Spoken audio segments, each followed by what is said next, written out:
Take the graphic off. All right, we're live. Everyone got a good view of our promo going on? Yeah, super screener, great stuff for digging into the preps. Yeah, good races this weekend. Very good. Holy Bull champions back.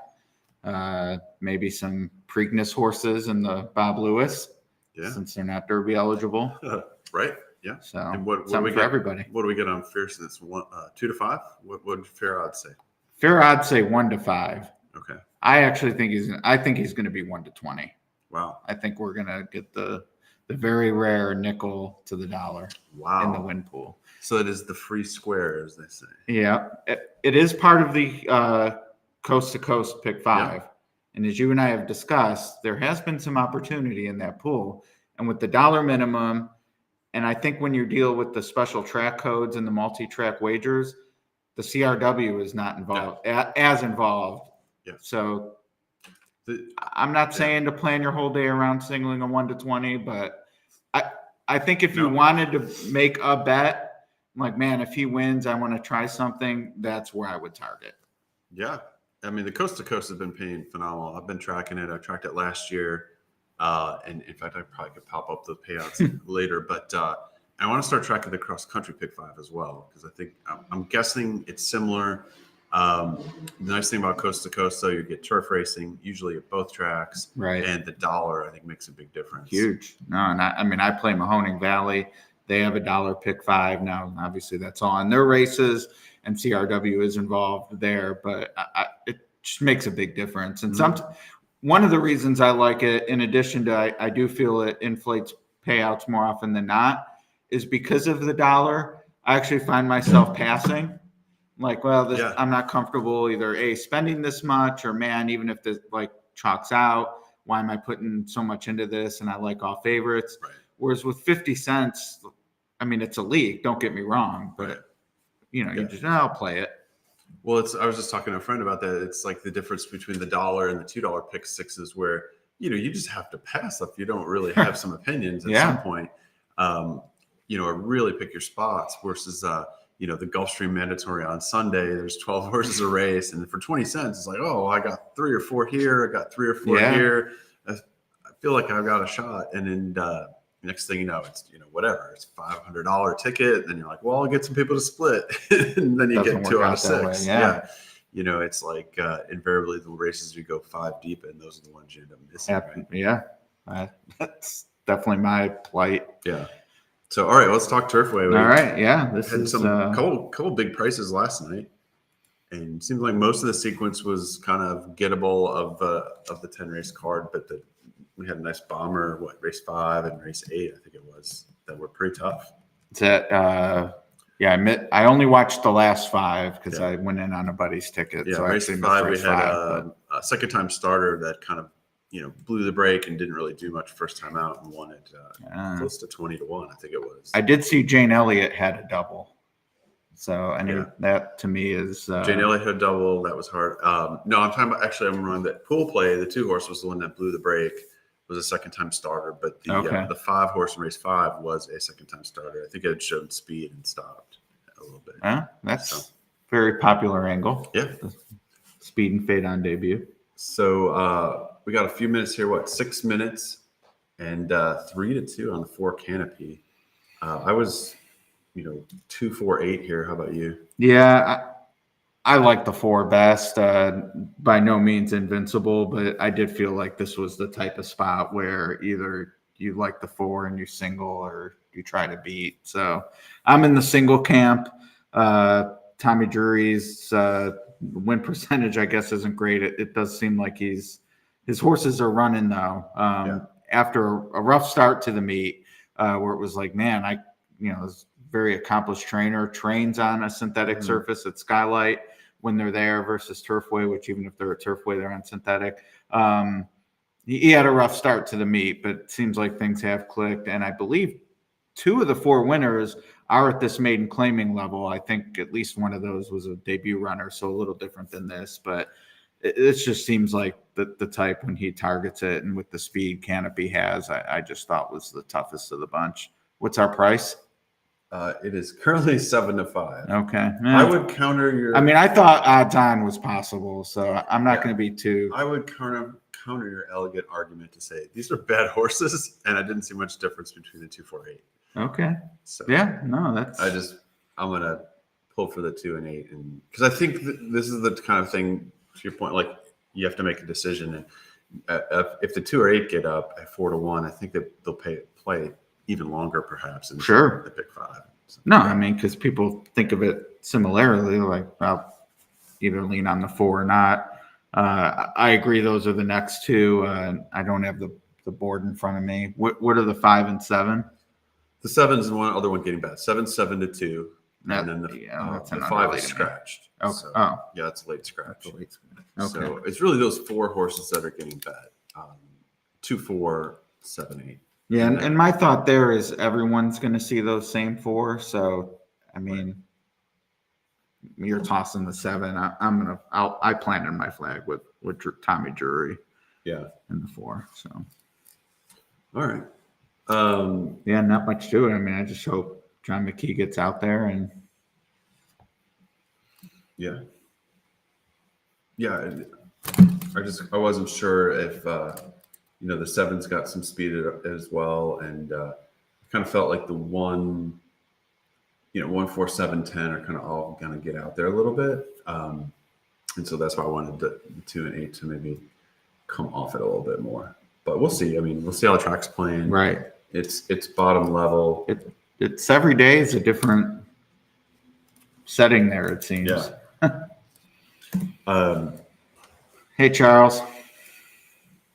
I want to look at some Superfectas here. So yeah, that's been your ballywick, right? Yeah, that's my best ROI at Turfway Superfectas. So I'm going to look at this one.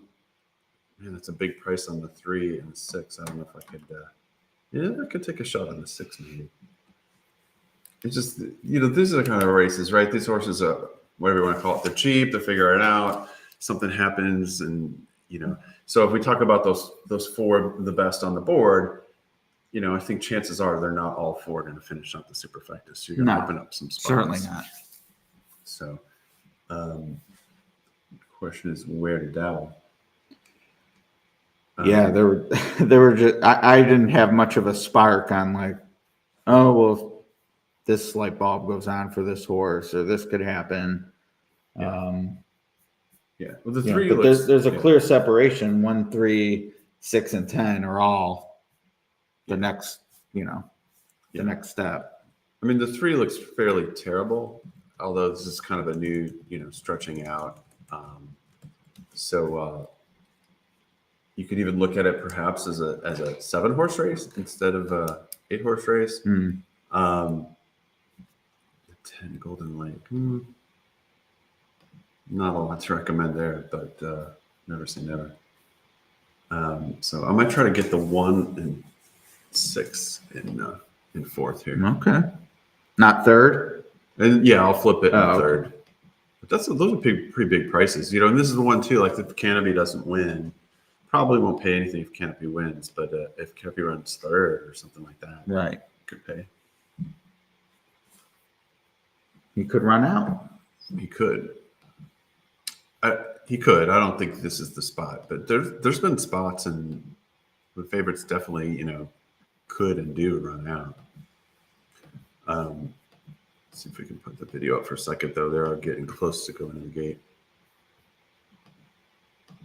No late scratch in the 3rd race as well. No, maybe not. I just missed it. Anyway, okay. The 4's out.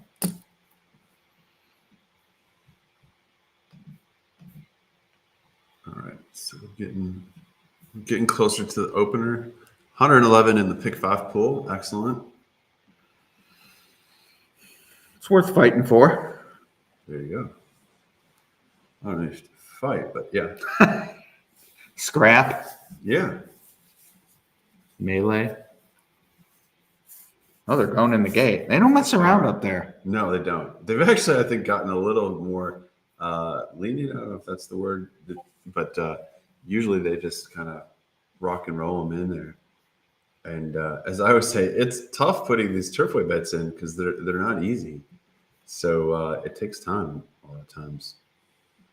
So, Well, and to your point, I mean, at Turfway and anywhere, but you can't just be,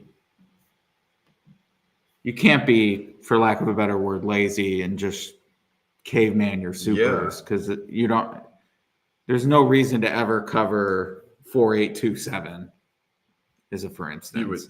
Right. The way, I mean, unless that's all you're playing. Right. But all so right, we are off. Good luck, everyone. We're definitely off. And the one, it's gotten pinched on the inside. 7's out.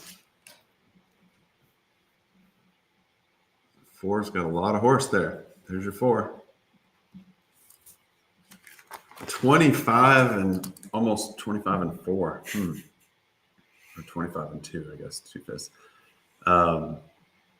It's pretty slow. Yeah. That puts the 7, I think, in the game.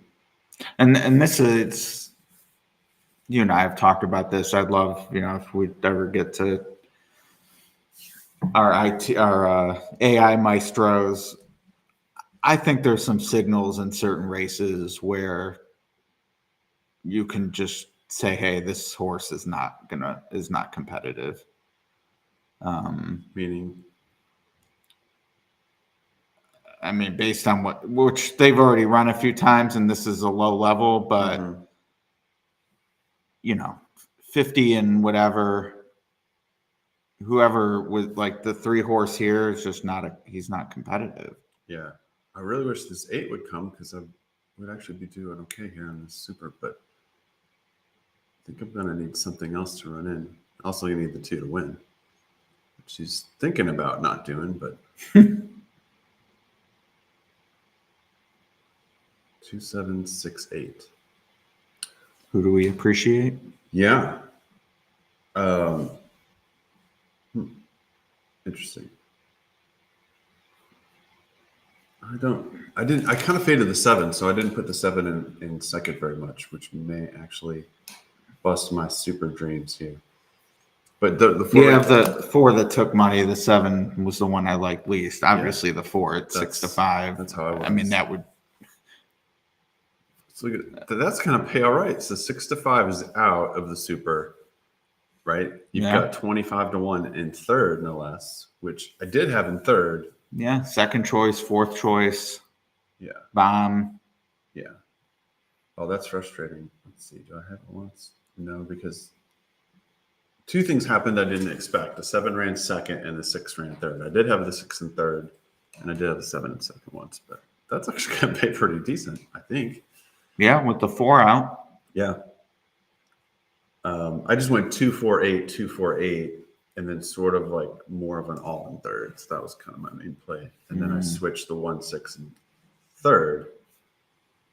Well, there you go. You live and learn. Abel Cedillo's having a fantastic. It seems like he's really come on the last week and a half. Yeah, we didn't. Not sure if he won yesterday or not, but since he lost the bug, Axel has not won a lot of races, which is not atypical. Yeah, so it can happen.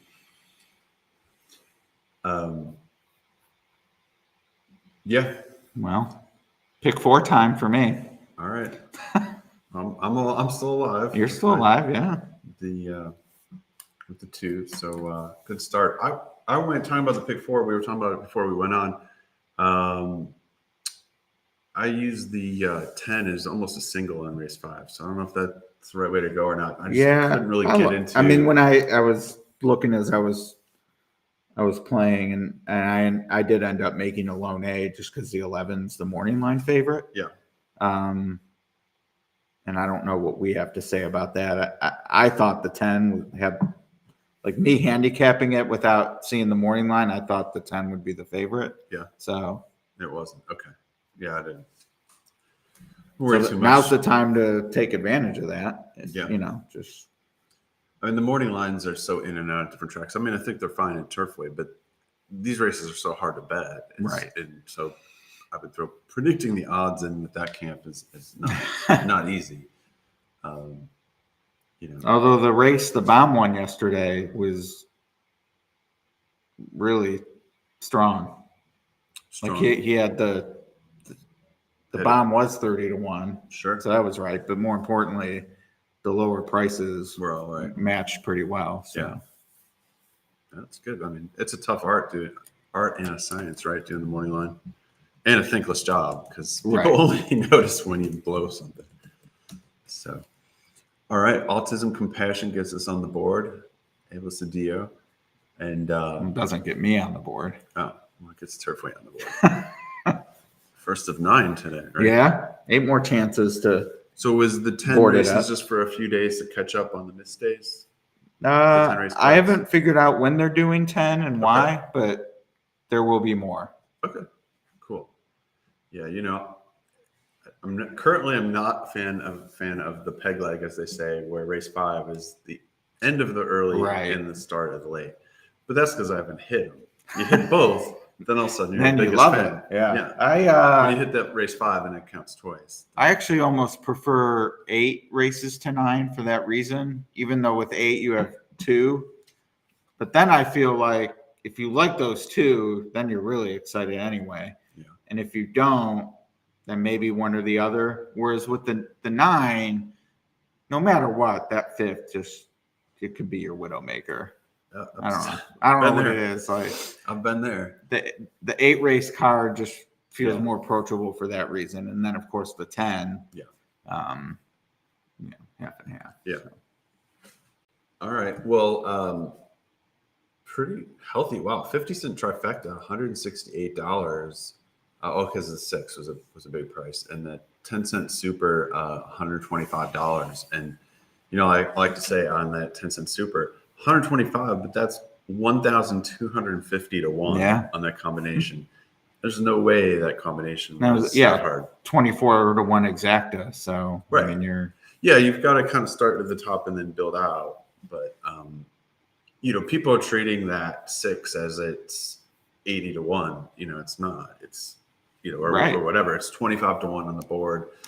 Or like we've talked about is once you have that exact established, and you're talking about a new race for 3rd, a lot of bombs like that can figure very well. Right. And one thing I've noticed, and granted, this is looking at the doubles, but now that BetMix they'll give you both the imputed odds, which is based on that specific combination. So already knowing the winner, but then they give you the percentage of the pool without just the total pool. And it's amazing how inflated the bigger prices get as you beat favorites, logical horses, etc. So, in this case, the 6 played however he would have played with the favorite winning. Mm-hmm. But once you throw him out, you're actually getting an inflated price in 3rd. And, not anything that doesn't make sense when you hear it out loud. But, if that had been 4, 7, 6, 8, it probably pays a lot less than just the difference in the win price for the winner. Yes. So that's what I'm getting at. Right. All right. So moving on to race 2, got a pretty full field of 11 here. So I think we've got some definite opportunity here, and especially in the verticals. Yeah. I was on the 3, 11, 12, and then I was also going to use the 6. Okay. Where did you see? I had the 2 on top pending how they actually bet this race. So we'll see there. Okay. But agree with you on the 3, 6, I guess, is similarly as light as the 2. I'd say at 4 to 1, I think that's okay. So I'd say as is, I'd be most excited about the 2. But Shap didn't like it all. Shap's a good handicapper. Yeah. I'm teasing. 6 is his long shot play of the day, which obviously is currently not in play at 4 to 1. But I think these odds haven't really settled very well. Eager to see the 6 the imputeds here. Yeah, Miss Giddy up 6 to 1. Yeah, I think it might go off at 5 or somewhere in the 5 to 8 range.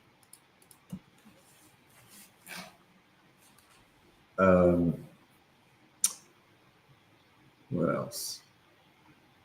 2, 7, 8. Yeah, I mean, in the doubles, 6 is going to be 4 to 1. Really? Okay. Yeah. I mean, it was 5. Was it 6 to 1 more in line? So I think that makes sense. Did you give the 9 a look at all? Helen's May song. I did not.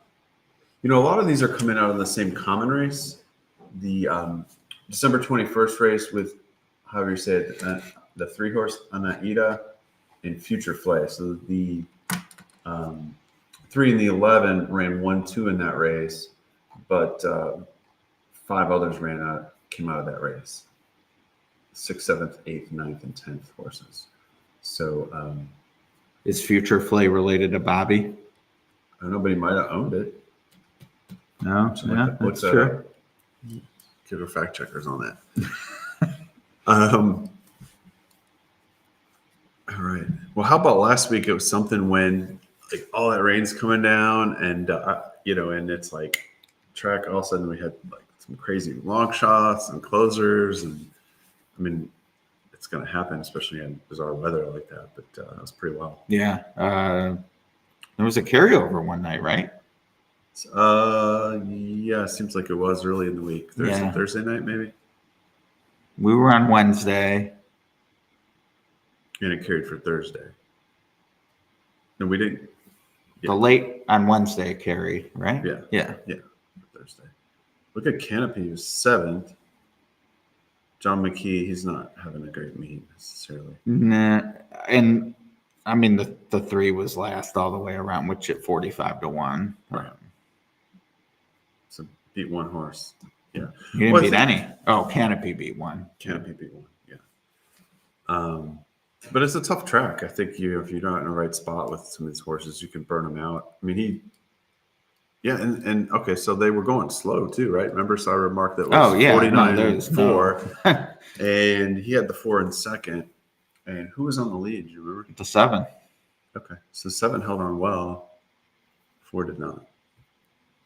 Yeah, it's hard to make. It's hard to and with that group especially, like right. Who they're just none of them are talented. Then, right? Yeah, that'll happen. Okay. Well, I was looking at a couple long shots here. I thought maybe the 4 and the 8 for my Superfecta play here, although the 4 is currently 7 to 1, but looking at the doubles, I don't think it's going to be anywhere. My Rosie? Yeah. The double odds are 17 to 1. Yeah, that's what I'm saying. So. Oh, you're saying it'll drift up. Got it. Yeah. I'm sorry. Yeah, because it was like 5 or 6 a minute ago, and it's drifting up, but I can't imagine that horse would be 7 to 1. My Rosie. Well, Scoot and Boot. People do like to bet the local jock. All right. Perry. Well, Ron did a great story on him last year. Yeah. Well, if only, need him to finish 3rd or 4th. I think that's doable. Sure. I like Juan Machado on the 12. Horse it's a bother at the start, race at the back. Kind of closed nicely, and I think that's a good kind of give him another shot horse. I hadn't gotten the time for him before he came on the air, and I see that the 10 in race 5 projected as lone speed. Mm-hmm. Yeah, that's what I was looking at. I just didn't see any other speed, and so I just thought it was a single, and yeah, better and faster than anything in the race, I would say, for the first half. So, I mean, the jock's going to still have to ration it out and, not go crazy, and it's and rely on all the other jocks, not one of them going on a although it does look significantly faster than most of them. There's a couple coming out. One's coming out of routes that has some speed. It's also Tiago Canudo, who has not and he's done. I mean, he's not done very well, but he's done. I don't know if okay is a good statement, but he's taken over for Summer Pauly, who is like a triple bug or apprentice, Right. And winless at the meet. Winless at the meet. I think she's done a good job on the horses that she's had, and we got this horse to a close fourth and a third, and now they're making a change. So going to a veteran rider, that could move the horse up as well, perhaps. I'm not really very familiar with Canuto. Is he like Belterra? Yeah. No, he was very ambitious when he had the bug and wasn't winning a lot of races, even with the bug. But he was at Churchill, Keeneland. Mm-hmm. He went to Belterra and is, probably top 20% there. So okay. I would even say it's sort of maybe like Summer in this regard. Like I remember seeing him on horses when I was doing Churchill and wouldn't have an issue using him at a big price because he tried. He wasn't on good horses. Sure. And it's, especially early in the meet, I remember doing a couple streams like, oh, who was that second or third? And it was Summer, outrunning her odds, so to speak. So right. Maybe a win isn't too far behind. Why don't we pull up our jockeys report here and our handy dandy HRN jockey report and see kind of who's mapping out here. See if I can share it.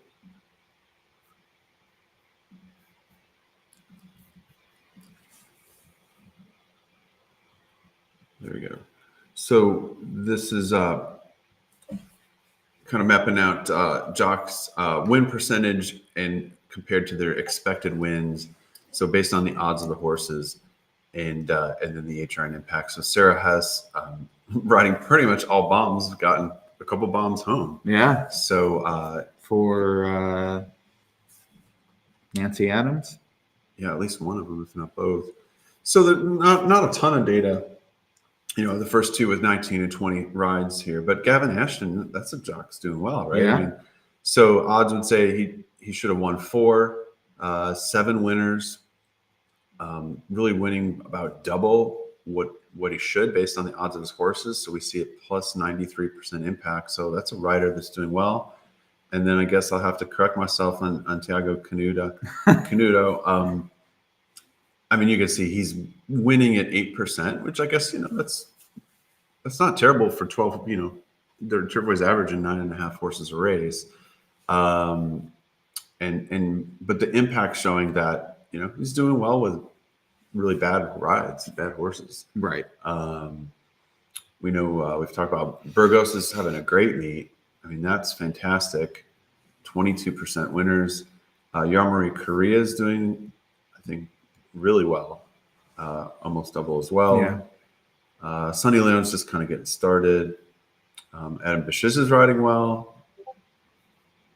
And then, of course, Machado doing fantastic, 20% winners. And you mentioned Cedillo. I think I want to say he started slower and has come on. And same as Farron Peterson, she's come on with some prices as of late. And, some nice positive impacts there. Yeah. And it looks like German slowed down a little. I thought his numbers may have been a little better. But. Yeah.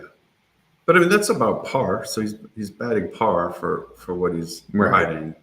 You only have got to win, a couple if you've got bombs. So let's go down and see who's not doing as well. So go down the red. So John McKee, that was on the favorite last race, minus 15. And that's where not winning a 6-5 on this scale that will impact you, because you should get about a half a win for that. Right. There's Axel, as you talked about. So if he was riding better before and he's at minus 17 now, he's his impact yesterday, which was just before yesterday's races, since he had lost the bug, it was negative 50% plus. Yeah. Yeah, it was not It's good. tough losing the bug. It seems like jocks have to like reprove themselves, right? Right. Because people are just willing to get the weight break. They're just willing to give anybody a chance to a degree. And then the Corrales, started really slow. I think he's come along a little bit better after the first 2 or 3 weeks. Wow, Gabriel Saez, that's not too hot. 1 for 27. Talamo minus 41%. And here's some of our bugs. Matilda Burnham 0 for 40. Some Rapali 0 for 27. Sammy Bermudez 0 for 22. That's I would say surprising. Now I would say equally surprising is only expected to win one at 5%. Because he's a name that I know gets some good opportunities in Indiana, but he's clearly not getting them here. Yeah, so that's a good point. So he wins one, he's basically back to even. So it's hard to judge too much on 20 mounts, or even 27 or 40 for some of the bugs that are such extreme long shots. Probably half of them have just no chance whatsoever. So, all right. Well, anyway, that's a look at the HRN Jockeys report, and it's great info for all tracks every day. It is, and it also breaks out turf and dirt. Let's see if we have golf streams up here somewhere. Here's fairgrounds, even better. Yeah, they were back on the turf today. Yeah, so I like that you can kind of see the difference between who's riding better on different surfaces, and that can make a big difference at a lot of tracks. Probably every track for that matter. A lot of times even just reputation, right? Certain jocks will get better mounts on the turf because of. And I think that reputation works in the pools too, though. Certain people think, oh, this guy on turf or not on turf, and maybe the data says otherwise. And I'm not saying you're going to get 12-1 when you should get 4-1, but maybe it gives you the reason to single instead of otherwise, or something catches your eye and helps you put together a big ticket. That's one thing I always try to preach about, using all this info, whether it's, I definitely like to fold in Scott and Joe K's thoughts when I'm playing tracks they handicap. But, to me, it's not about, who'd they pick? I got to use that horse. It's, if I'm already deep, maybe they'll have another look to a race I haven't. And data to me is the same way. It's, especially looking at these Turfway races, and admittedly, I haven't helped to connect on a big one yet, but I also feel like I haven't been wasting money doing it. But, the way Abel's riding, if I'm 3 deep and he's on a 10-1, I'm going to go 4 deep to use him. Now, if I'm singled and I really, like that obviously was embarrassing after the fact to be on a 6-5 who dropped anchor after a 50-second half. But, that's an example of, well, this is the horse I'm on. And, I don't care who Caitlin likes. I'm going to live or die with my single. But, the people know what's going on and the data that is smarter than I am. Yeah. I'm going to want it to help me if I'm deep, for sure. Yeah. All right. Well, this will be interesting here with the big field and a decent amount of pace and forward horses. So kind of curious how this will shake out. All right.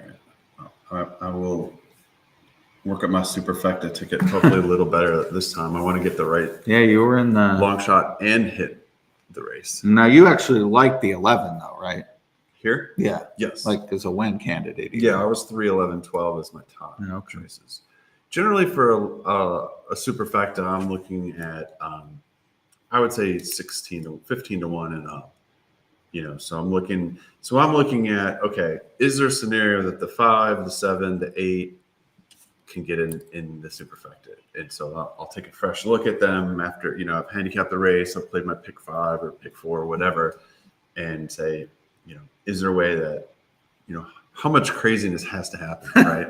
And that was last race. I mean, we clearly, the same as the top board, we saw the 2, 4, 7, 8 as the top 4 horses. And I was like, well, anyone can run 4th. Absolutely. Maybe 3rd. So, but of the anyone, I was really keen on a couple. So I think the 7's interesting because it has some late run potential. It's kind of weird. 2 races ago, a 7 says Antsy in the gate, bore out, bobbled, bumped, gave way, kind of went out for a while and stopped. So it's sort of a mess. Last race, it was on a closing track and it closed for third. And now you've got a German Terraza. So you got a double apprentice and you've got 19-1. And there's enough that can happen in the top of the race, right? To the top of the ticket to open it up pretty good. Yeah, at these prices, the 4 and 9 would be the ones I'd be trying to sneak in there. Sneak in. I'm gonna try the 7, 8. The other thing is, I think you definitely want to lean towards closers because the speed bombs tend to like run well at the top, right? It's like if they're hanging on, and if they're not, they're just out of the picture. So like, that's why I kind of like to usually play some closers for the bottom. I mean, the 5 isn't even horrendous. And then, I like the 4, but 12-1, that should float, right? Yeah. All right. You know what Pennywise says? What? Down here we all float. All right. That was probably big when you were growing up, right? I don't remember. What are you talking about? It. The movie? Well, the book and the then movie, yeah. Tim Curry. I saw part of it. I did not read that book. Yeah. Can't remember that one. Clowns. The clowns. Vicky's in. All right. We get Matt to spice up some prices here. He threw in the 4-9 for a taste. All right. Good.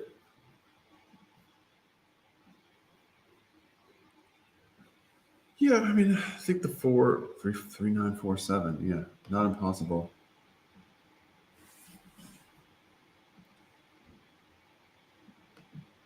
All right. Let's see. Okay, Superfecta last. I mean, there's a lot you can use on top. Some like 2, 3. I'm sorry, 3, 6, 11, 12. I'm gonna use the 2 in second. I didn't really like this 1, but did you like this 1 at all? 5-1. Not at 5-1. I had it as a B, but willing to. Did not use in my pick 4. Mm-hmm.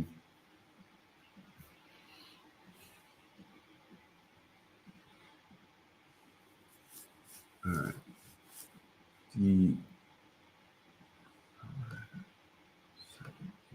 Okay.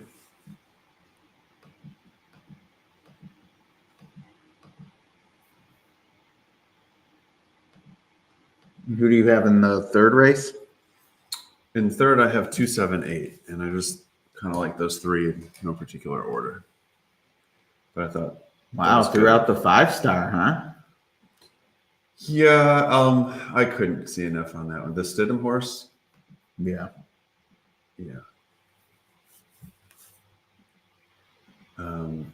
That's interesting. It might be reacting. Our report might be reacting to the weakness of the rest of the field. So maybe that is a good use. I'm not sure. I used. All right. All right. Let's see. Matt, he 3-9. Charles in the super pool with you. Awesome. Also using the 9. A lot of love for the 9 here. 9. Huh. 15-1.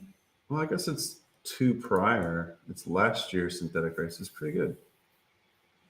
Yeah. All right. I'm going to key the 5, 7, 8 in fourth and then third. Let's see if I can hit that. I guess I got to use your 2 on top. That's the other thing. Like I try to spread a little more, that was my mistake last race. I didn't spread enough. And missed the second spot with a fairly logical horse.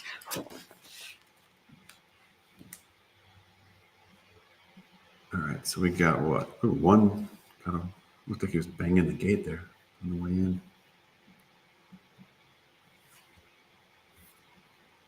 I would say the 7 I like the best of all these closers. Better than the 4? Yeah, I mean the 4's not really a closer. I'm actually using this 4 in second and third and fourth. Yeah, I guess he's more mid-pack, right? Yeah. All right, so good luck everybody in race 2 here. Yep. Try to get one home here. I wouldn't mind being live. Yeah, always a good thing. And all right, let's pull up the I was going to say, I can watch it on here. No need. There you go. All right, you see, there's your 2 going out, and there's company. That's plenty of company. There's the 4. I was worried the 4 would maybe clear. Okay, the 4's not clearing. And there's the 9. Yeah, you would think that these are too cheap to tussle like that, but we'll see how the track's playing. Yeah. I mean, at Turfway, it just seems like if you are engaged with, it's 3's in a really nice spot on the rail. Save some horse. And the 2 already looks tired. The 9 is engaged fully. Doesn't necessarily look done. But 3 is moving. I'd say the 3's Is that the 12 coming with 12's the 3? with the 3, 1 up the rail. I would like the 12. Man, and there's my 7. What a trip on the 1. Not good enough, though, but I have to hand it to that jockey. Oh, don't win on the 7 now. 3, 12, 3, 7, 12, 6. I think I got my super. That'd be good. Yeah. Shap's long shot capped it for you. Yeah. Well, the 7 capped it. Well, I meant capped is in the last spot. No, of course. Yeah, that was a good price. I don't know if he 26 to 1. Did he get second or the 12? I have it either way, but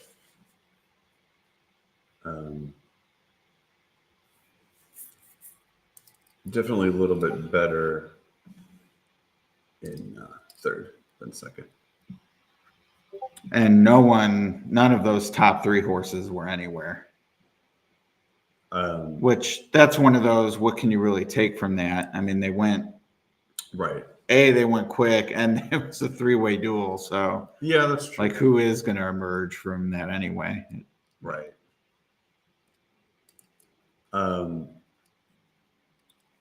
Let's see what we got here. The 7 looks like his nose is down, but the angle. The angle, I always maybe it'll be a heater, and you'll have it twice. 7, 7, 12, 7.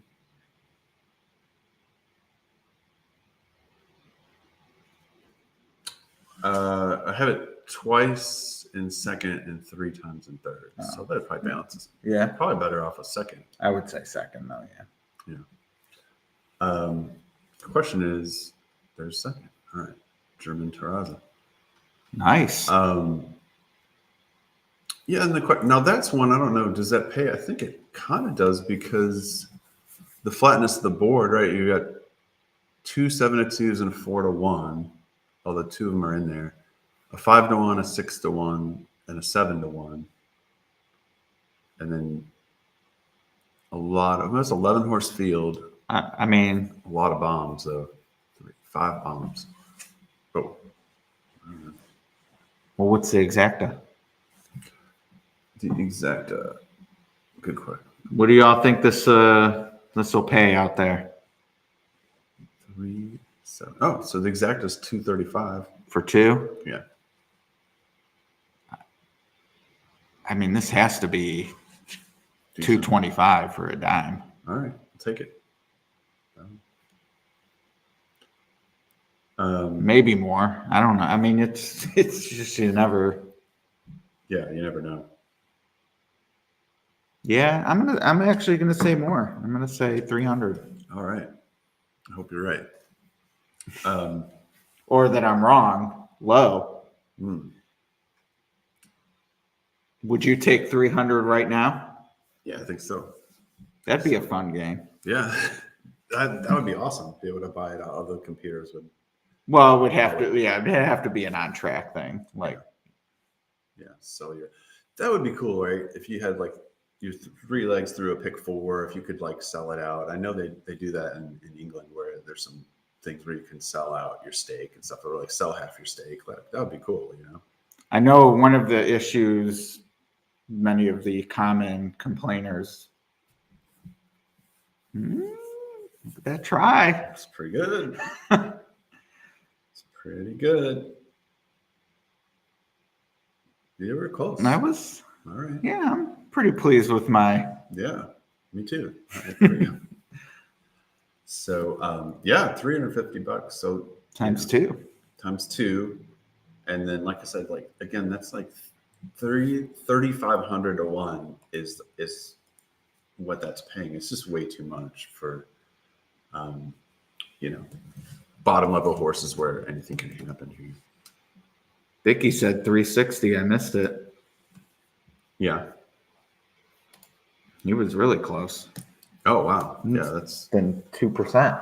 Yeah, that's money right there. All right, let's get the screen back on. And look at that photo there, 712. Wow. I was thinking it could have been a heater. Yeah, you weren't wrong. I think it would have paid a lot less all the way around, maybe 200 or 210 or something like that. Mm-hmm. All right, I'm on the board, so that's good. We like the board. Yes. All right, let's see. Race 3.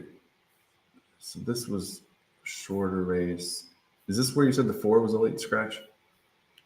Yeah, I hadn't written it down, Okay. but He wasn't like a super contender here. But I was looking at 278 here. What'd you have? I had 5-7. Okay. Oh yeah, the first timer. Yeah. Yeah. I mean, the Talamo stat definitely doesn't inspire confidence, but I wouldn't worry about it on a first timer. I think it's a matter of, it's a Godolphin first timer. Is he,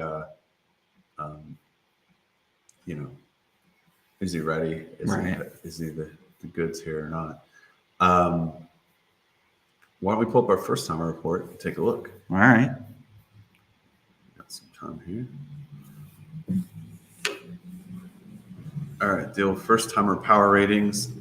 And if you're not familiar with the HRN first timer power ratings, all the horses are rated in a scale 1 to 5. And one of the things that this algorithm does that's sort of what's proprietary, but I think really unique, is we kind of do some workout scoring and things on the first timers and then compare it to the horses that have run. So, because there's no way, most of us are used to handicapping with speed figures, right? And then you have these horses that have no running lines. It's like, how do you compare it? And so this, attempts to do that work for you. These stats that says the first timer efficacy is the last 15,000 starts. I think it's the last year and a half or what have you. And you can see 5-star horses, they win 21% of the time. They're expected to win about 20% of the time. But also there's a big impact. They're 28% better than they win 28% more better than morning line. So these are horses that they're 6-1 in the morning line. They get bet down to 4-1, 7-2, and then they win more than they should. So it helps not only in the race, but also in your horizontals. Right. And I would even say maybe more in the horizontals if you have, I've learned the hard way, like just the one opinion isn't enough horizontally. So don't, Yeah. So you want to talk through, so there's a 4-star here, the Michael Stidham. Yes. And then we have a 5-star later. So definitely look for that. Named for my school, Illini. Yeah. So I might have to jump on that one. Champagne. Yep. Champaign-Urbana. Fighting Atlanta. We're top 15 in basketball right now. Oh. Which is nice. Yeah. Is Purdue still number one? I think so. They beat Northwestern last night, and they had a free throw advantage. I think it was like 48 or 38-6. They shot like the coach, Doug, what's his name? Chris Collins got frustrated, got thrown out at the end because the refs basically, maybe it was more than, maybe it was like 48-6, but the other Purdue got like 35 more free throws. Yeah. Makes a difference. Yeah. Yeah, that's tough to swallow. Anyway, so all right, so Michael Stidham. So what's a couple of things on the first timer report. So the overall rating is a 4-star, but we've got look into sort of his track workout speed, how it compares to other horses in the barn, the overall speed of the horse, and then you get stats that some of these stats I don't think you find anywhere else. But obviously overall, Mike Stidham's a 16% trainer with firsters. The impact is slightly negative at -10. That's fine. He's 1 for 11 at Turfway, 9%. Okay. The synthetic route, 17% firsters. That's pretty outstanding. Yeah. Probably a lot of Pascal though, and in Turfway it's probably a mix. Or I mean, doesn't he send a lot to Pascal in the summer? Yeah, he'll run a little there, or a little, but maybe half and half. Yeah, I'd say half. Well, okay, so it's right here. It does. So Turfway, he's 1 for 7 at Turfway, which is pretty much the same number, 14%. So he's 4 for 23 at somewhere else, either Pascal or Gulfstream, right? Or Woodbine.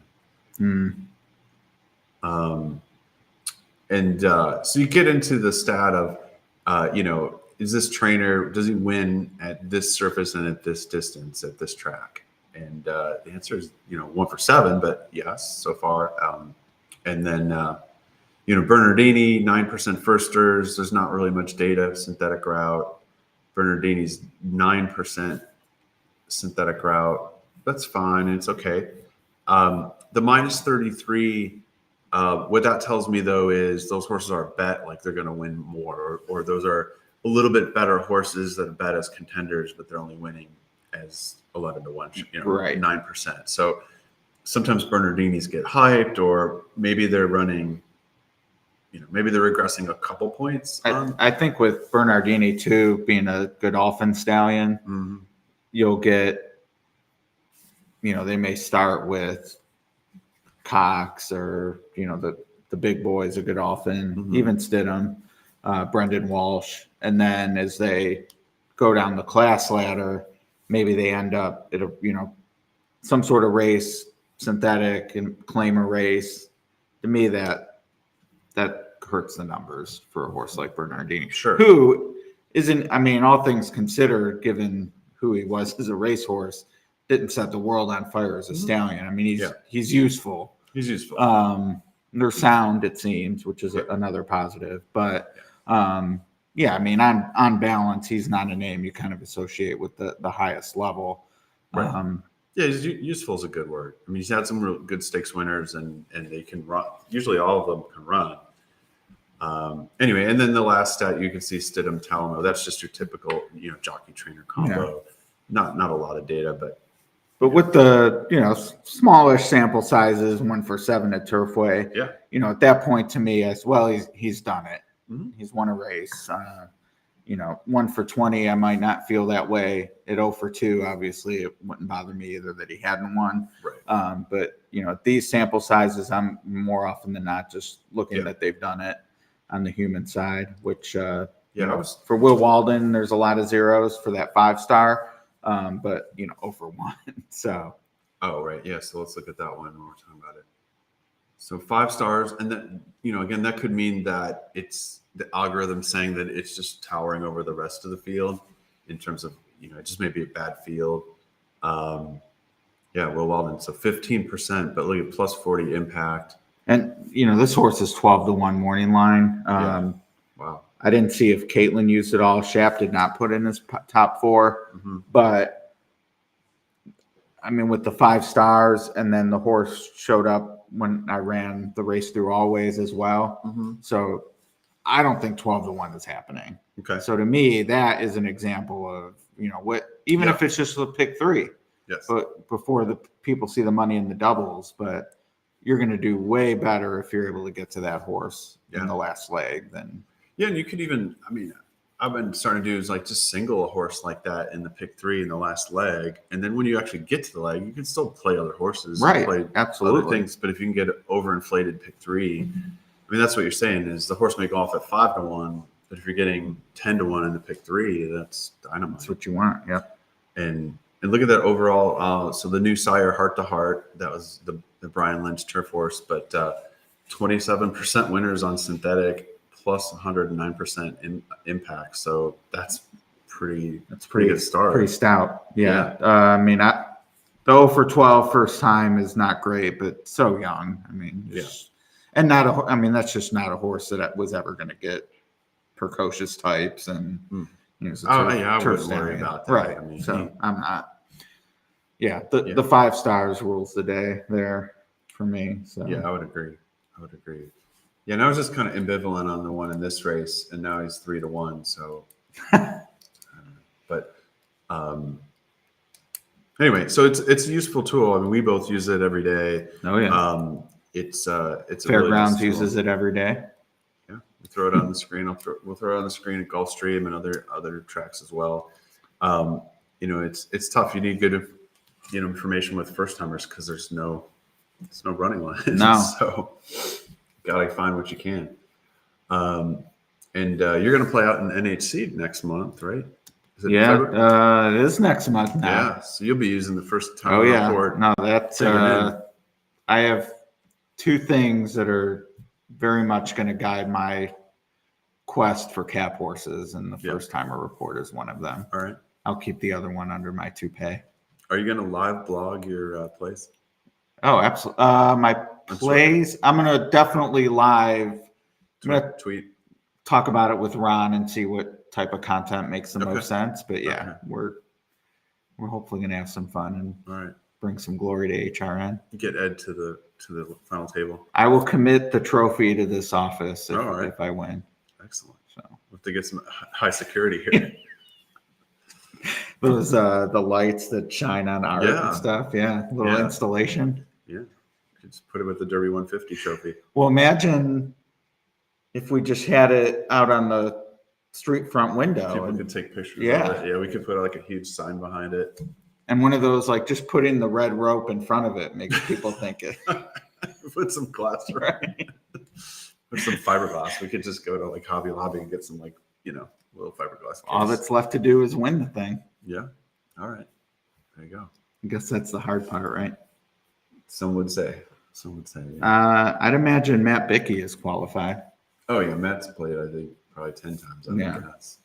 No, I mean he's qualified. Yeah. Has qualified both in terms of having played it and will be playing. Well, that's what I meant. He's there. He's a regular. He's there all the time.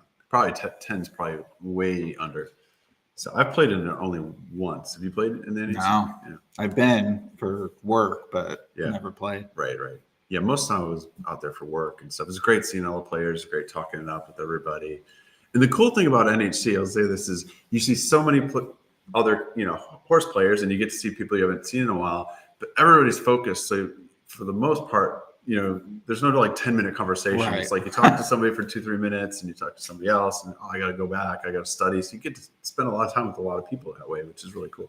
I'm hoping, like, to me, the way I envision, like Friday, all these races, and Saturday to a certain extent. But if things go well Friday, I would actually anticipate studying more for Saturday than I did for Friday. Right. Because Friday, to me, it's just about, okay, where are the big prices I like? And if you're lucky and skillful enough that you're in a great position going into Saturday, then to me, the real work of, okay, what's my path to the Sunday at this point? Yeah. Whereas if I bomb Friday, there's less pressure in that regard because I'm still having to use the same approach of big prices. Right. Does that make sense? It does. I will say there's so many strategies to NHC that people talk about and try to think through, and it's hard to say, what is, I'm certainly not the expert at getting to the final round. I mean, after Tony Cho went, I trust his process, and he basically said, look, if you're not landing cap horses, you got no shot. So yeah. Now that doesn't mean I forget it was last year or the year before, there weren't any on Friday. Mm-hmm. Period. Like of all the races, even the electives. Oh wow. So you have to weigh that too. Yeah. Well, I know I'm looking forward to it. You're willing to play the odds and the math and as they say, tee it high and let it fly. So, and not afraid to, take your shots. So I think you got that advantage. Yeah, Matt's double qualified. I should have said that. That would have been my first guess. I won't be picking any 6-5 John McKee maiden claimers. Oh, okay. in the NHC. That's good to know. While we're looking at the race coming up, just wanted to pull up the sire stats for race 3. So what's Matt saying here? Race selection is the holy grail. Yeah, I would think so. He chose poorly. Yep. Indiana Jones and the Last Crusade. That was a great movie. One thing psychologically I'm thinking about, though, for sure, is now obviously in the mandatory races, you're sometimes going to pick wrong. 2 horses you like and the other one's going to win. But to me, in my mind, the elective races, it's not like I'm coming up with alternates. Like psychologically, I see no reason to put myself in a position where in this elective race, I was between 2 horses and the other one. Like to me, if you're not on one horse, then you're safe anyway. It's not worth playing. So, I mean, that doesn't mean the races you pick are going to work out, but. Yep. I threw up these stats. I just thought it was interesting. Synthetic routes, sire stats here, and in this race, I guess the 1 and 3 weren't that great. The 2 is 0 for 4, so that's not really too big a consideration. And the better stats were with the 6, 7, and 8 on the outside. So for whatever that's worth. I actually like the 6 a little bit. The 6, the Palace Mouse, Patch O'Brien. Take another look at him. Oh, it's okay. All right, so this is a dirt horse. Went on Churchill dirt routes, showing some pace and switching the synth. Yeah. Doesn't look terrible. 7-1. The pick 3 on it is by far more than the 5 or 7. Mm-hmm. So it's one of those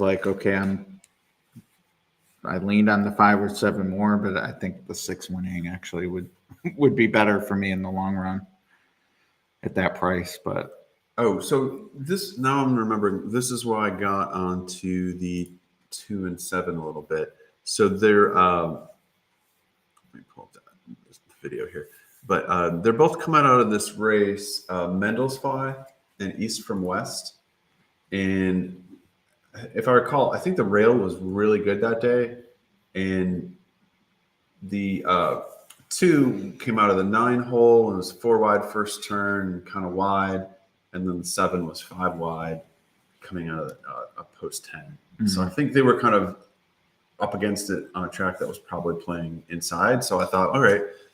In addition to, I thought this race setup was decent. Some concern, though, the way we played, these first 2 races we played, they could get too far forward. I mean, we've come off it twice now, right? Right. Well, I mean, I would say it's so hard because in the opener, the favorite just was whatever, awful. Yeah. But, I mean, the 7 stuck around. That was super slow. I don't see any reason why he couldn't have gone gate to wire. Right. Then we had the 3-horse duel, so... Right. Yeah, I mean, gun to my head, I'd say I'd rather be coming off it based on the first. It seemed like both races, the winners, we had the 2 and the 3 who have won, came on the inside about 5 lengths off it, right?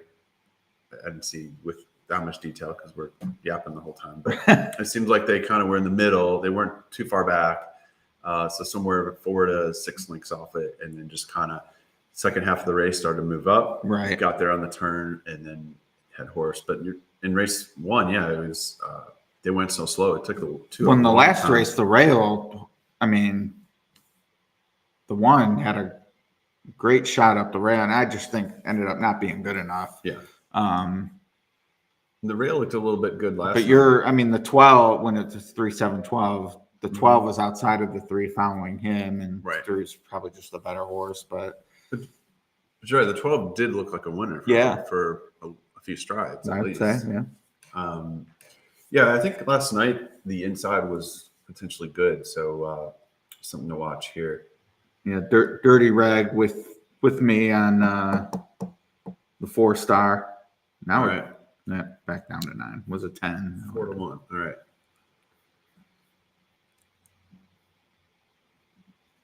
Yeah, I have 5, 6, 7 for the pick 3. So all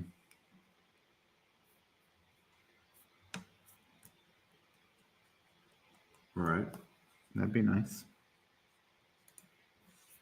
Get me on the board. That'd be great.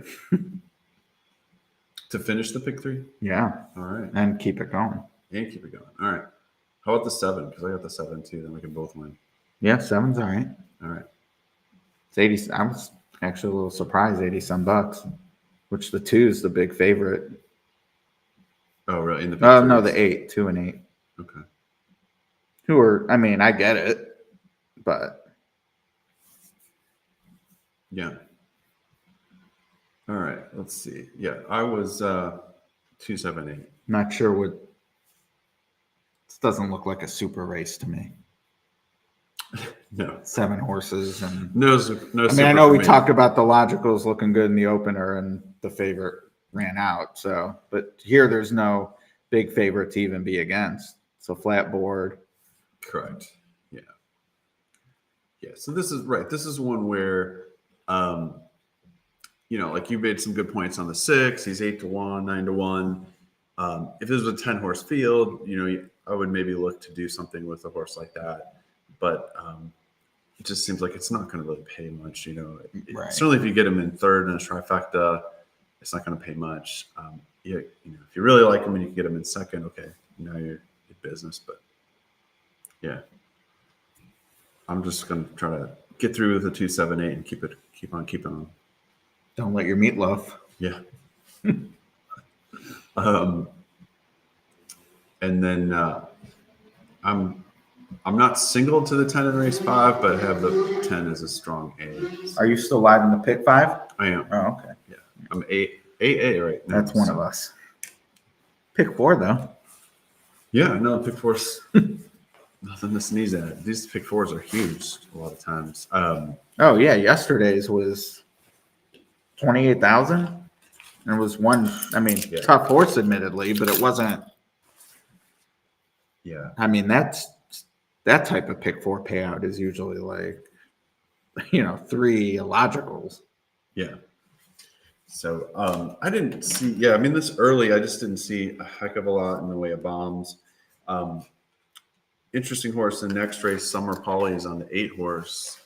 That looks like long. Could be loan speed. I would use the 8 at the right price for sure. 15-1 morning line, and it kind of went too fast last time. So with a more even ride, I think could definitely be a contender.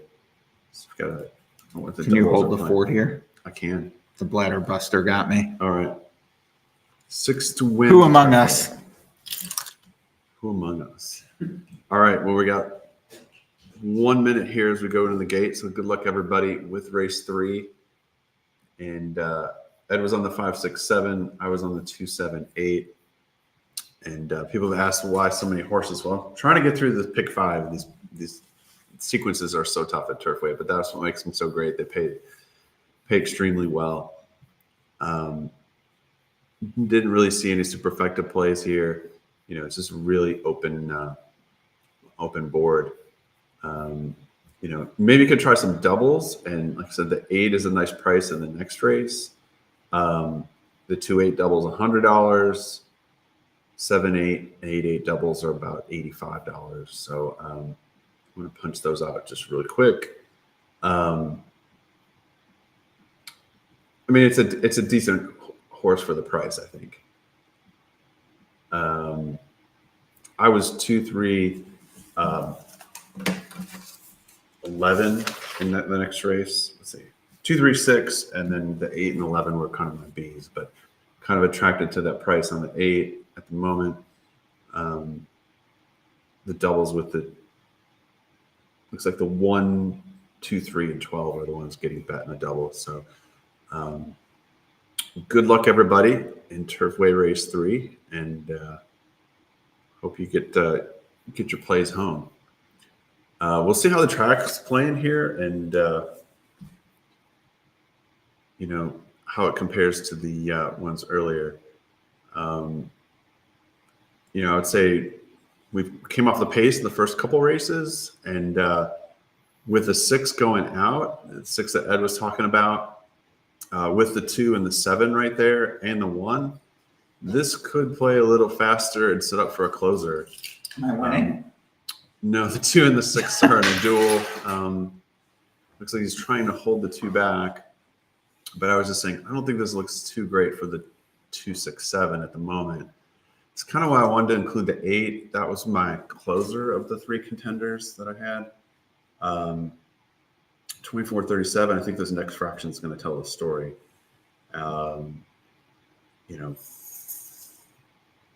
Depending on how quick. So 49-76. All right, so it's not too fast. The 2, he was, holding on. Still has some horse here. That is Irving Moncada. Not familiar with him. And there's your 6. He's not. He hasn't. 6 hasn't quit at all. No. And the 7's kind of having a hard time getting in there. So I think with the slow pace, they just really weren't that tired. Yeah, this is going to be a battle. I think they're all players here. And your 6 is looking all right. Yeah. 2's fighting on. The 6 is fighting on. The 8 wants to get into the race. And don't hang 6. No excuse not to win that. Yeah, wow, that's tight. Oh, that's a tough beat. Tough beat. Owen Hardy and Irving Moncada, which I think when we looked at was maybe winless. Let's see.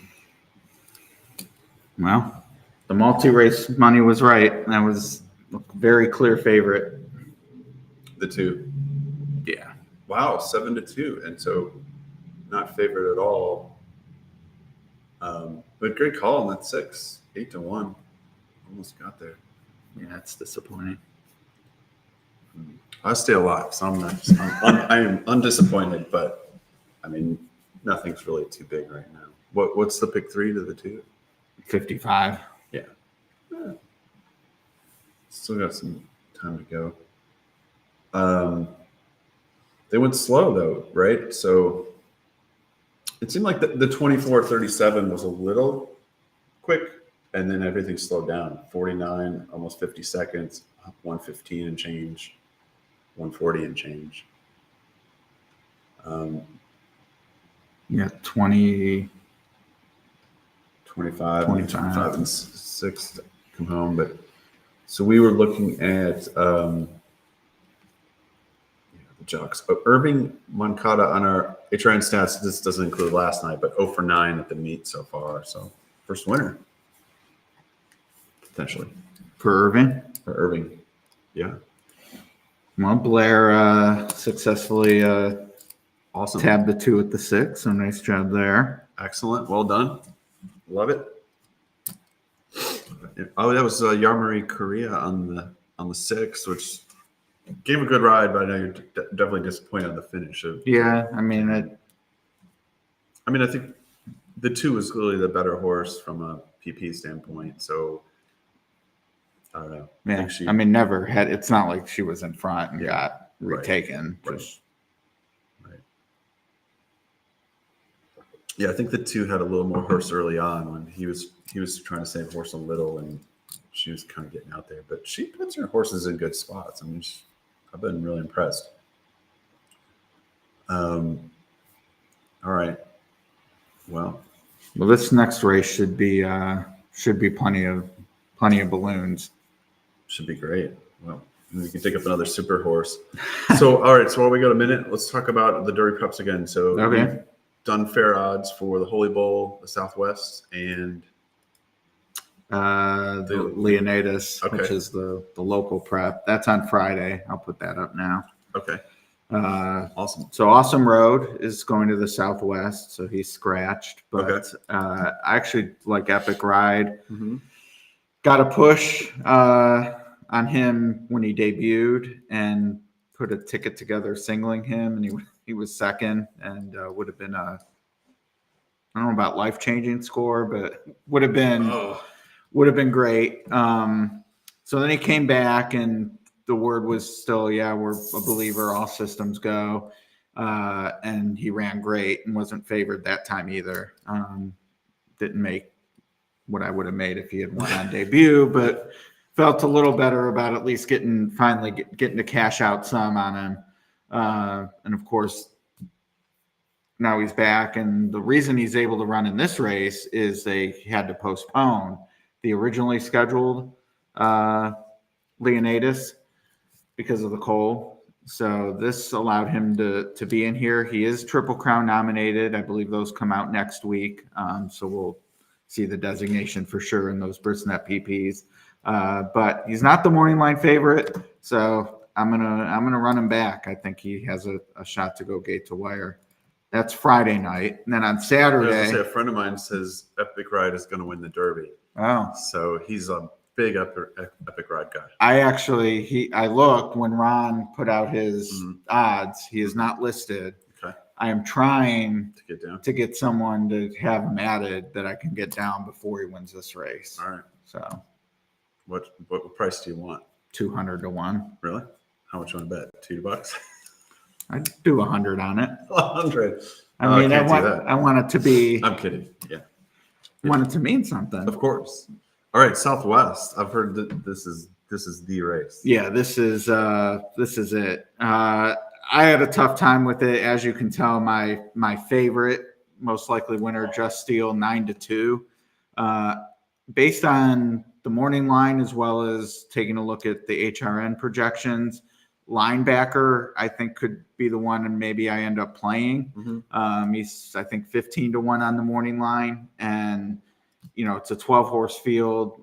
Some of these horses are going to take more money than my fair odds are, so he's the one I'm kind of thinking would be the play. Although it's so evenly matched, it's tough for me to be too bullish. But if he's 12 or 14 or 15 to 1, could be worth taking a poke. But Baffert's in there. Winstock's going to take money. I know some people are a believer in Otto the Conqueror. So, this is, like you said, this is the one this week. Yeah, that's a deep field. And, and then from the one race to the one horse, look at the Jockey at Turfway. They're dousing him with water. That was the first win. Ever. Put it up. Wow, they're really getting them. Wow. So they with the water buckets when it's like 40 degrees out, and the shaving cream and the powder. The talc powder. I didn't see any eggs. I've seen that before. Oh, the old Jockey tradition. You got some good pictures. Oh, he's just coming in there late. That's funny. Well, good for him. Yeah, good for him. That's awesome. And I think sad it came at my expense, but yeah. Seemed like Mike Stidham supported him before. He's put him on a few horses this meet. So, yeah. So, well, that was good. Yeah, Southwest odds. That'll be interesting. Like I said, we got the Baffert in there. And, okay, so Holy Bowl. Yeah, 1-5 on fierceness. Yeah.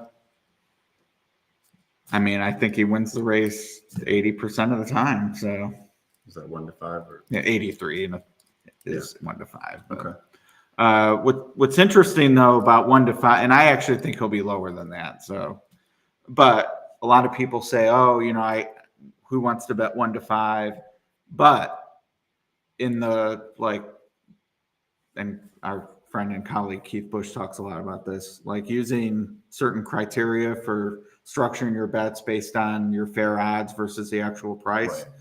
If you think a horse should be 1-5 and they're 2-5, that's twice as good a bet as 2-1 versus even money. That's a good point. Yeah, that's really interesting. And I don't think of it that way. I bet a lot of people don't. So like in the long run, if someone were to offer you a game of would you rather bet 2-5, would you rather get 2-5 on an 83% chance, or would you rather get 2-1 on a 50% chance? Right. You're twice better off going with the shorter price in that scenario. That's interesting. So, it's not glamorous to bet 1-5, but if he were 2-5, it's actually a really, really good bet. But I think he's going to be 1-20. So, and the other odds, I mean, it's really just kind of academic for me to go through it. I like the exercise, and I usually get a few comments. Oh, 500-1. Where can I get that price? Right.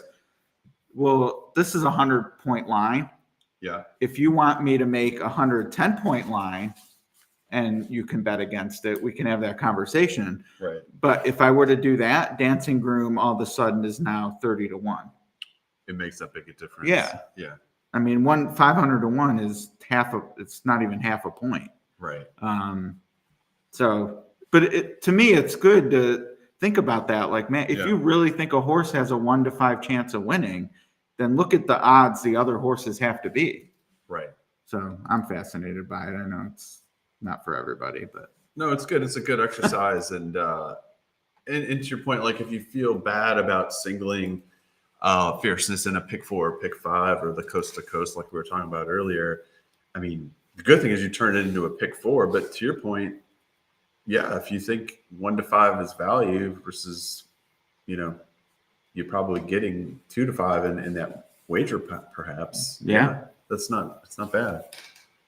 I'm definitely the coast to coast. I don't look at it as much as I should, mainly because Saturday and Sunday is tougher for me. Mm-hmm. The family stuff going on. Mm-hmm. Beyond the big races I'm looking at anyway, but to me, fierceness is he's the goods. Yeah.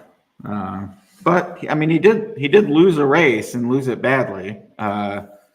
So I mean, and that was in the mud. I mean, my take on it was kind of like, I want to see what this horse can do when he's not on the lead again. Mm-hmm.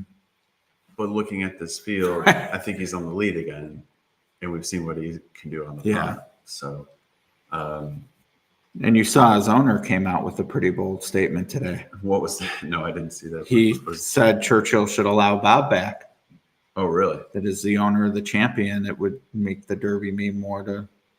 Oh, well, that's assuming Bob's horses even win preps and advance. I mean, that remains to be seen. I do not think he wins the Southwest. The Lewis, on the other hand, he does seem to have a pretty strong hand.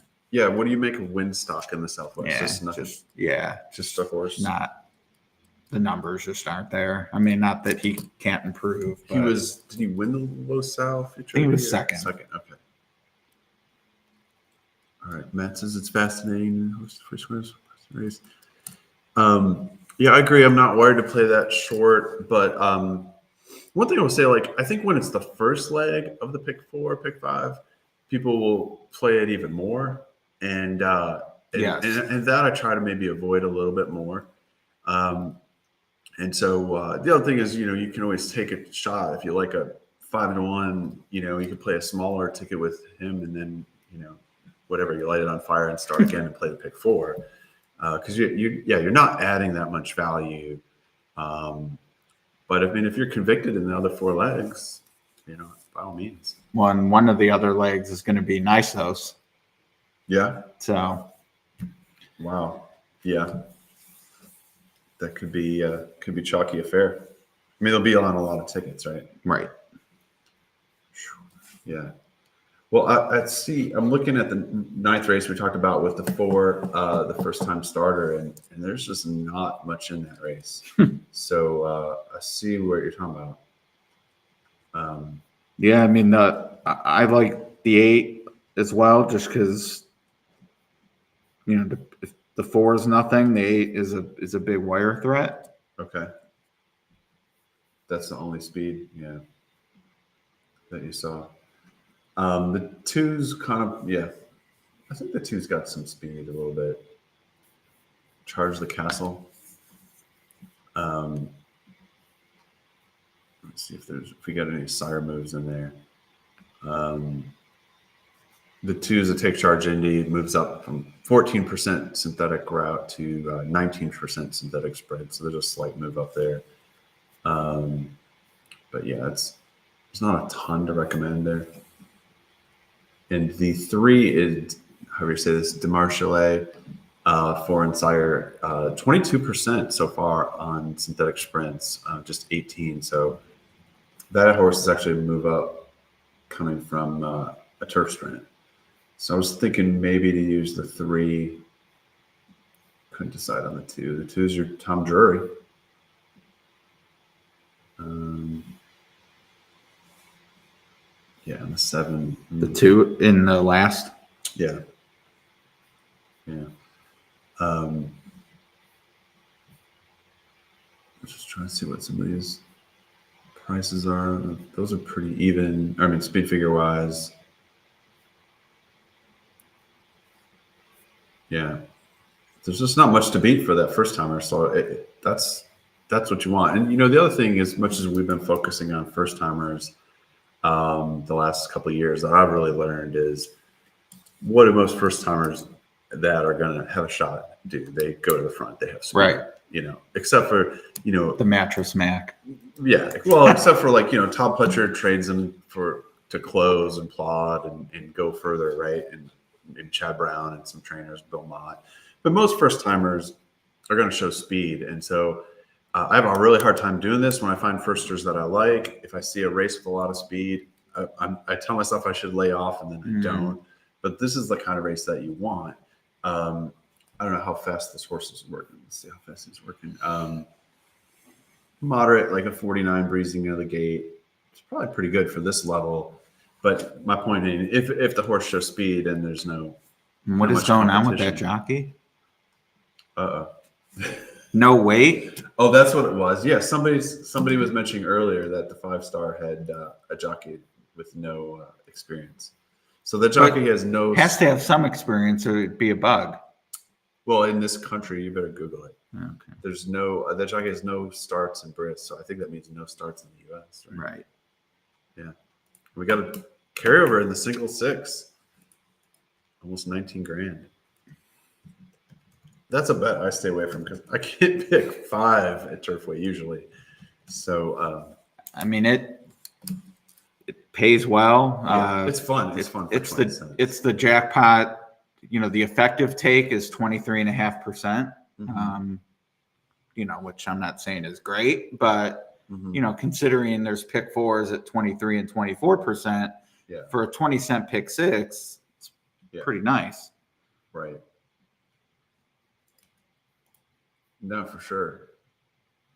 Let's see. Oh, Genus Bracco is on X. Okay. Let's see if that yields any clues of his at the races talents. I mean, that looks like it says apprentice jockey in the U.S., but right.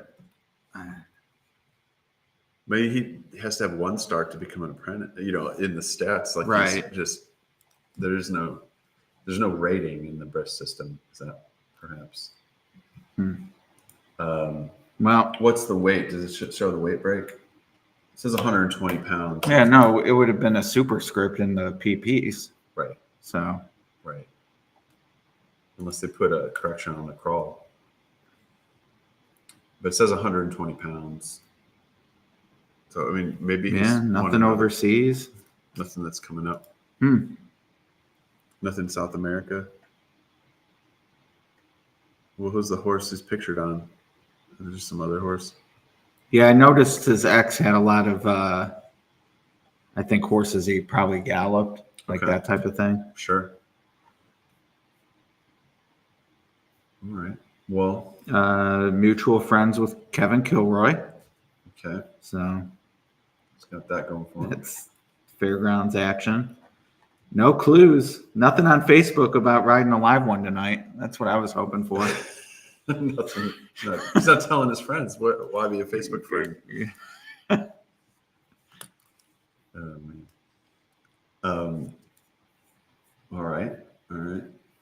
Well, yeah, there's that.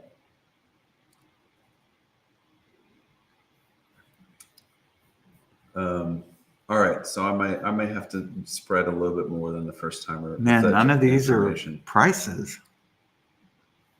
Although 5 scratches, I guess that down to 9. Here. Yeah, I thought it was pretty evenly matched. So I was thinking, okay, one of these horses I like a little, and it's just completely flat. Let's see what the maybe 2, 3, 6, 11 were kind of my 2, 3, 6, and then were my main plays, and the 8, 11 were my secondary plays. Scott's got the 12. I didn't understand why the 12 was 3-1 morning line. Scott and Caitlin both have it for third. They both picked the 2.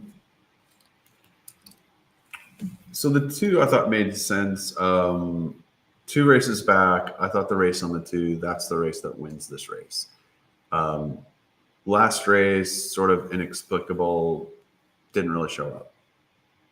And it looked like, it jumped up in class. 7th by 12, but the speed figure is lower. It didn't look like it ran at all. And then now they're just dropping it right back. Right. And I guess it was newly claimed. They jumped it up. That didn't work. They jumped it back down.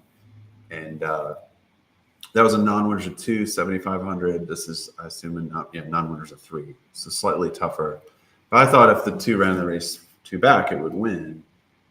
And 9-2 is a decent price. But there's a lot of risk in the fact that it didn't even show up last time. So let's see. And then tonight we're going to cut out a little early, so probably after this race. Yeah. We can hang out for a minute and look at the end of the pick 5. But so all right. Gotta get some supers here though.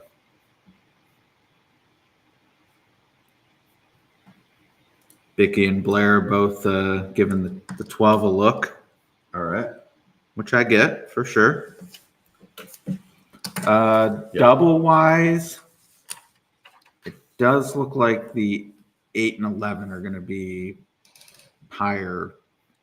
Definitely going to float. Okay. So I think that's where I'm going to pin my hopes. Okay. Yeah, I did a small double into the 8. I'm trying to think what. Although, I had the 12 as an A, so I wouldn't have said Tower like Matt did, but is the third choice, which is, so he's favored imputed double odds. Mm-hmm. So he was the favorite with the winner of the previous race, but total double pool, he was actually the third choice. So I would say 2, 3, 12 are going to be co-favored. Okay. When all is said and done here, but the one who's currently 4-1 projects to be maybe 6. Like that to me is a little light. Mm-hmm. I was just looking for the shipper stats on Woodbine. Oh, woof!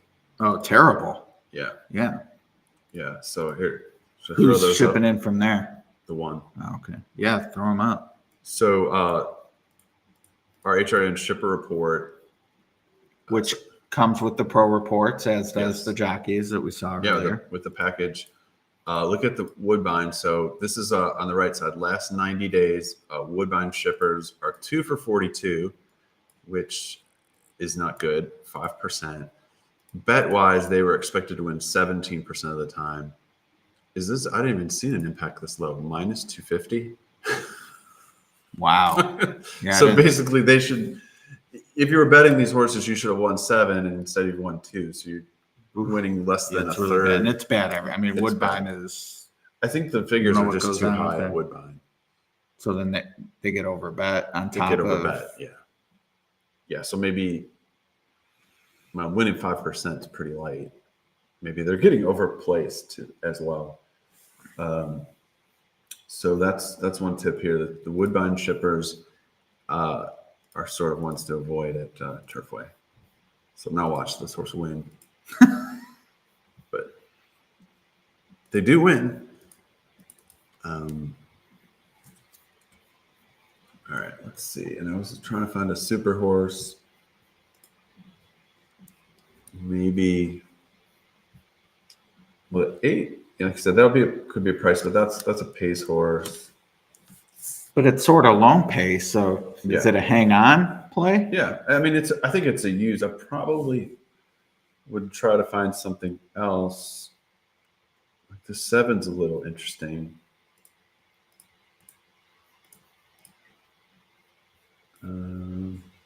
16 to 1. Gotta consult my wrist numbers for a second.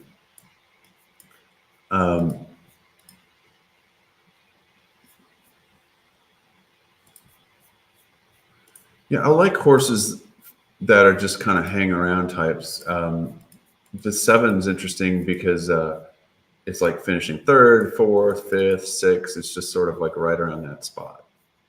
So I don't want to key a horse in 4th and have it win. That definitely is not what I'm trying to do.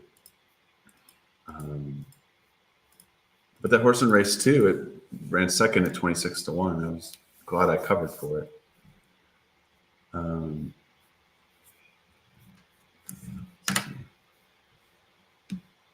Anything here? Looks a little weak though. Yeah, pretty weak.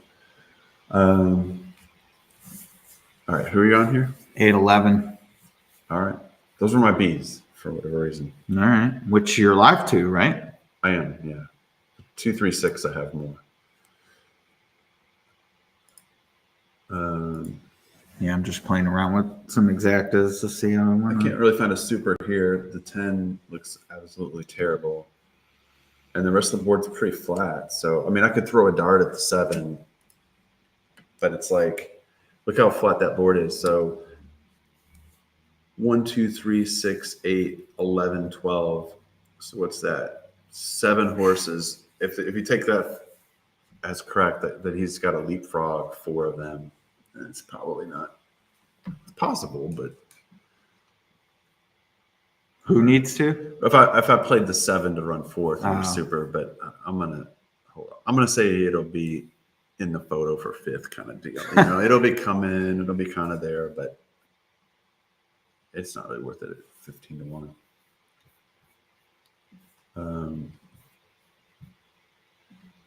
But really flat board though. I mean, if you can figure out a trifecta here. All right, here's on the doubles. It should try separate a little with the 8 and 11. 2 over 1, 3, 8, 11. I like that. I'm pretty close to all those numbers.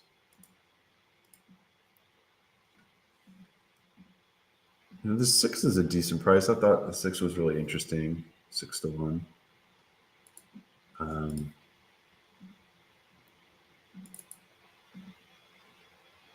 Yeah, I didn't. Wow, the 8 is really low though. It's hanging in there. 7-1. And I think that's really interesting. So Summer Polly is trying to get her first win, right? So yeah, who's she on? The 8, low speed, and you've got a double bug rider, and I think she's done a good job on her mounts and with what she's had to work with, and she's hit the board quite a few times.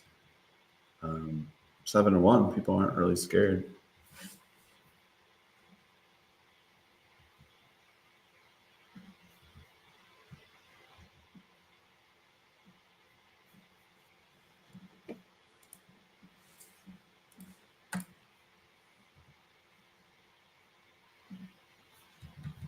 All right, we're getting close. So good luck, everybody, in the 4th. And I'm gonna have to upgrade the 1. Upgrade the 1. All right.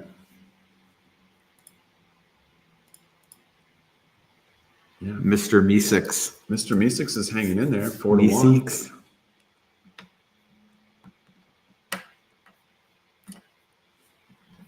hanging in there. All right, let's see. Well, I'm actually gonna play the 7 in the Super one time, just one time. So I'm not Something to do. I'm not gonna lose it. It's a $3 bet. So the way I've got it here. Yeah, I don't want to feel like I want to jump out the window if that actually comes in.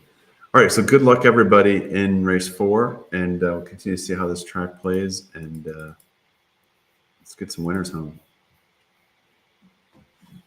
I like that plan. All right. We off yet? We are off just now. There you go.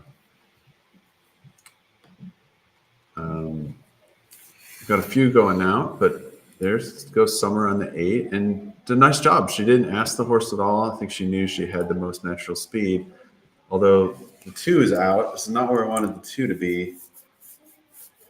And now she's sort of in a tough spot. Yeah. And the 8, I mean, it never drifted. No. I thought the 8 would be 8 or 9 to 1. Yeah. 7 took money late. Right. Now, at this point, I think she would have been better off going with it on the 8 and just taking the lead instead of now, I think both of them. Who's the jockey? I mean, this is crazy strung out. Yeah, they're flying. That's not going to benefit either of them. No, that's Machado on the 2. I don't know did he just think, oh, I'm up against the bug, or maybe he thought the track is front, but I would say that is not I mean, from what we've seen the rest of the night, that's not going to work, but we'll see. I wouldn't mind to get the 6 up. The 6 and 4th, he's got some horse. In the jungle. Yeah. Wow, these 2 still are going. Weem away in the jungle. Who's on the Weem away? That's Canuto. 12 just bullied himself out. Yeah, 12's got horse. Eder Martinez. Yeah, I mean, what? Come on, get the 6 going, buddy. Switch leads, move on. You would think he's got horse, but 12's floating on the 6, and the Turfway stewards don't take that stuff down. Wow. Not a good ride. Vicky, too good. 12-7. All right. 12 on top. That's a collection. 12-7 over a bunch. No 6. No 6. Matt. Am I wrong? Couldn't he have got, so the 12, who's the jockey on the 12? He pulled, like I said, he pulled out. Eder Martinez, not familiar with him. And I think he got the horse moving. And then Canuto's on the 6. And he's like, I don't know. The horse wasn't changing leads. And it's like, come on, let's get him to change leads and finish. I think he thought he had enough to finish, and he probably did. And then the 12 floated him out. And right. That was the end of that. That was that. I mean, the 12 did have strong momentum, but. But I thought the 6 clearly had more. It looked like he had a horse, and that's frustrating. I mean, that wasn't enough to do anything, I don't think. But no, not there. I think that here the stews are very conservative. So what are you gonna do? Because that would have been a nice price for my pick 5 with the first 3. Yeah, but we had a lot of supporters on the 12, so congrats. You got that, and Matt had the 12. Hopefully, it's something else. No, he did not use the. He didn't have the 2 either. Yeah. Oh yeah, he did in the.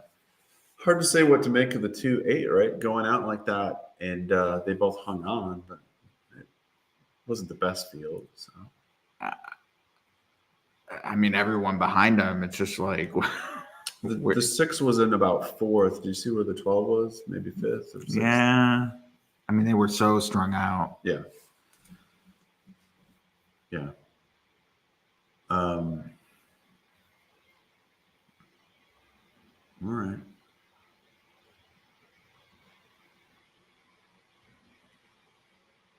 Yeah, I was waiting for the 2 and 8 to finish up the track after that. The others behind just didn't do it. So, okay, so we were going to wrap up in a few minutes. Any last thoughts on race 5? No, I think the 10's the play. I mean, I guess we're at the point we can see what maybe the odds are going to be. Let's look at these doubles.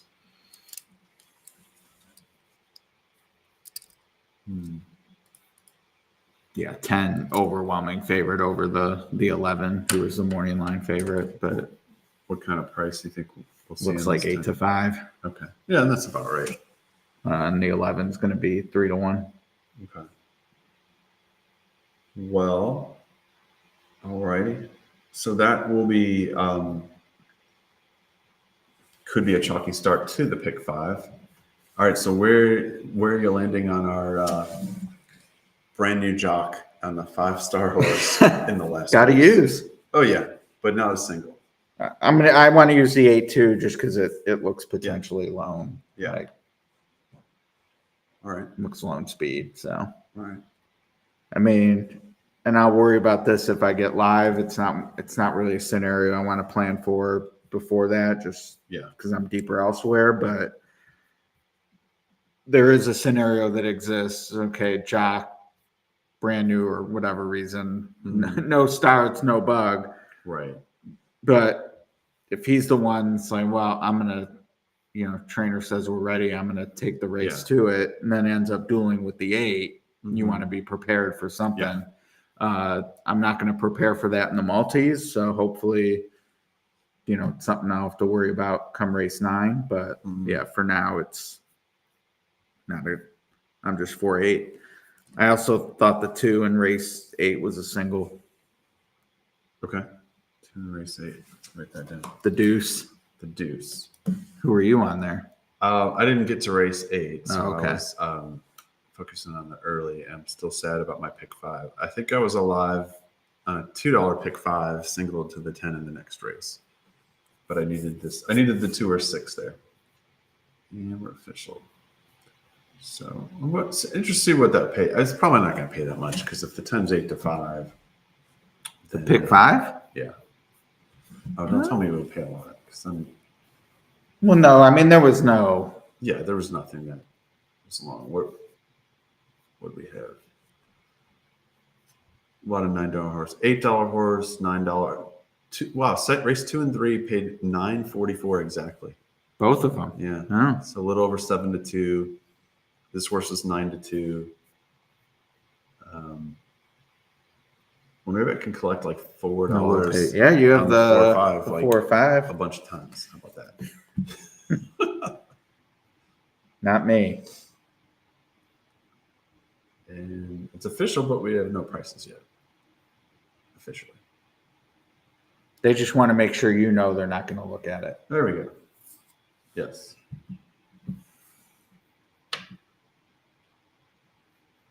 All right. Pick 3, $94. Well, the first pick 3 was like $60. So, I mean, that it was crazy or anything. It's pretty solid. Yeah. So, that's now I'm sad. So $1,000 pick 5 to the 10. Is that what it is? Yeah. Yeah, that's. And the 6 was longer. Anyway, I digress. Plus all the 4 or 5s. Oh yeah. Yeah, but when everything's logical, I don't think the 4 or 5s just don't pay anything. It's like maybe $11 or something, but no, they don't. Yeah. I mean, they pay something. All of the 4 or 5s when you miss, pays $10,000, you get $100 back or whatever for your 4 or 5, and a couple times like, oh yeah, I got my money back. Maybe make a little bit. That's really great. But these are the ones like, if you hit a smaller one, 1,000's not bad. So that's pretty good. If you hit one for 300, then you hate to see all your money going away in 4 or 5s. So, all right. Anything else? A lot of 3-year-old races. Yeah, I'm glad you've got the fair odds out for all of them. So, and of course, diving into all that. And what? Super Screener. So yeah, if you're looking for an edge on all the Derby preps, Super Screener's got it covered. Mike's going to cover all the Derby preps this weekend, plus other key races. We've got a lot of good races. Oh, I don't know if this will be in Super Screener, but I have to say, I am very excited to play Hot and Sultry tomorrow in the Bayakoa. Really? 3-1 morning line, second choice. Okay. Looks like shouldn't have an issue being on the front end. Cherie's horse, who's the favorite, Shotgun Hottie. Okay.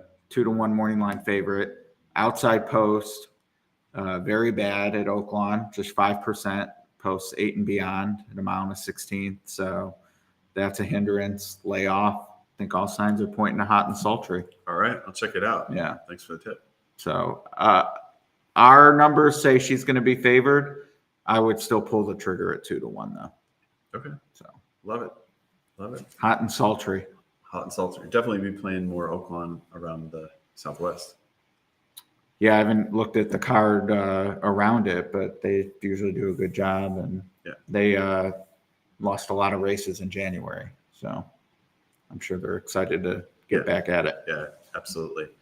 Great. Well, thanks everybody for joining us. Yeah. Good luck the rest of the way, and 5 more good ones to go, and keep it going. Let's get some good Turfway winners. I'm in. All right.